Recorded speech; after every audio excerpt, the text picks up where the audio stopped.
Now, this year marks 45 years since Queen had their very first #1 with Bohemian Rhapsody. Well, this week they're on track to take the top spots in the album charts with their new album, Live Around the World, featuring 20 recordings from their performances around the globe with Adam Lambert.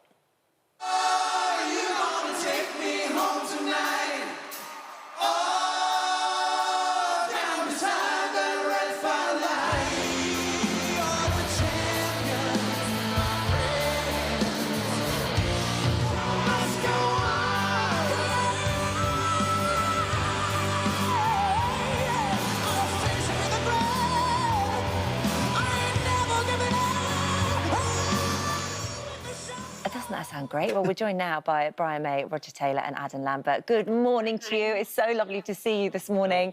And this is it. Look, it's always lovely to hold a bit of vinyl. And this is the album that we're talking about, Live Around the World. And Brian, actually, in a time when, you know, travelling the world is something that seems like a distant memory, you're sort of doing this for us through live music.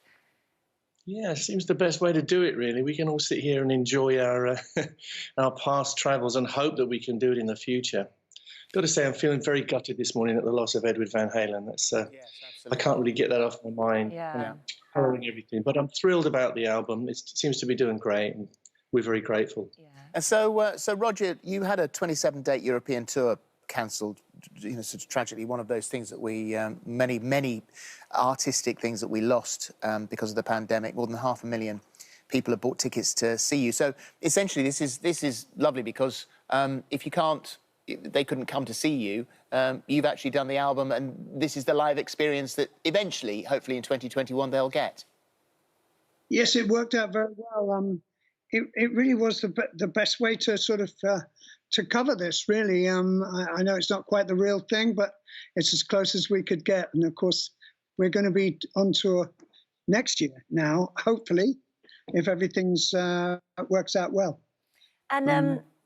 And Adam, for you, I mean, sort of being on tour and travelling the world with the band, I mean, you know, it's lovely to have an album like this where you can get to experience some of that if you can't go to that gig because it's not on at the moment. Of course, in the future, you look forward to having that, but to capture the essence of what you guys do on an album.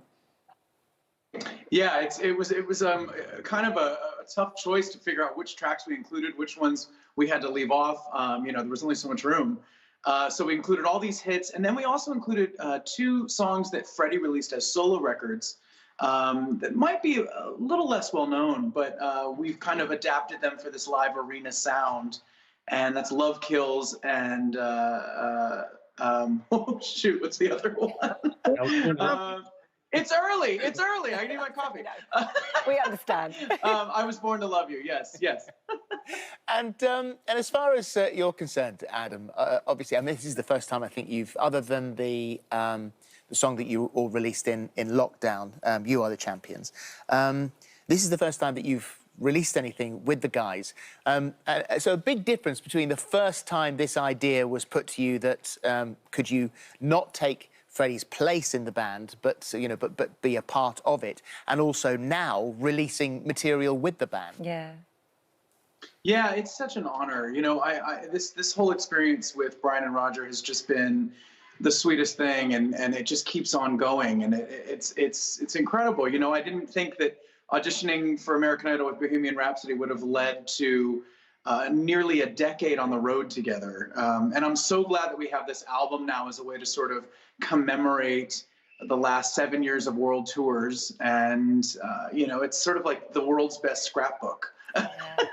And Roger, I mean, Phil mentioned there the song You Are the Champions, and this was a song that you released during lockdown, and all the proceeds go to the World Health Organization is distributed from there.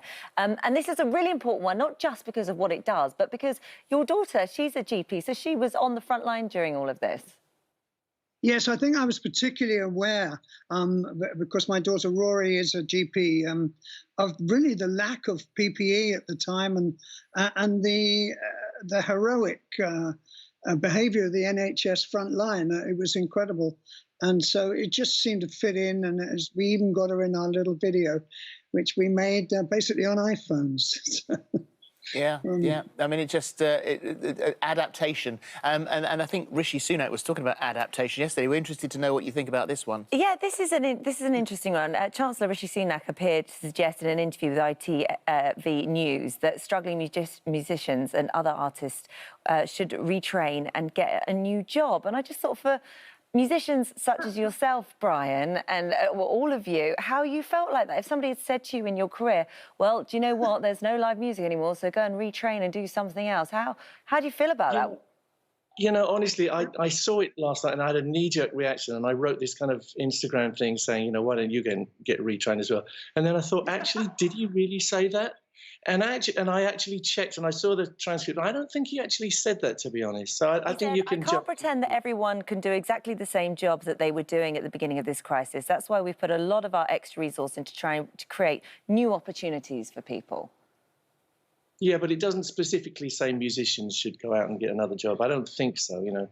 I mean, I know, because I get misquoted so much and people kind of bend the quotes. I'm a little wary of jumping on people, that's all. Obviously, I don't want to get another job, you know, and on the face of it, it was insulting. But I think we're okay, you know. We're the same as our industry's been hit very hard, but everybody's industry's been hit hard. You know, we just make the best of it. I love that. Well, you are all very, very much employed, and I actually love the bit of a U-turn, Brian, that you've done here as far as billboards are concerned. You say they're advertising monstrosities, but you see the album on it, and actually it's quite nice to see yourself up there. Well, it's one of those ironies, isn't it? Yeah, I do hate the things, and I would gladly sacrifice them and not have our advertising on there. But seeing as they're up there, we may as well be on there. It's not our decision, of course. It's the record company who do this stuff.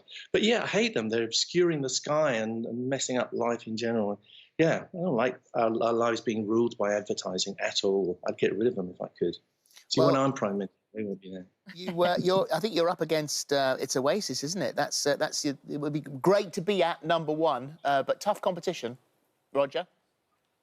Yes, I mean, but this business is always competition. It's always been tough competition. You look at it as competition, which I suppose after a while you do.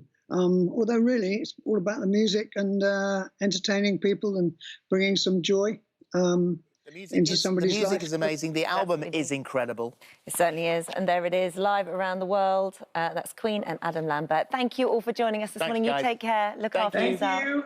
Bye-bye. Thank you. God bless. Right then, your local weather forecast is on its way in just a moment, but Claudia Wickman will be here talking all things Strictly and her new book. See you in a bit.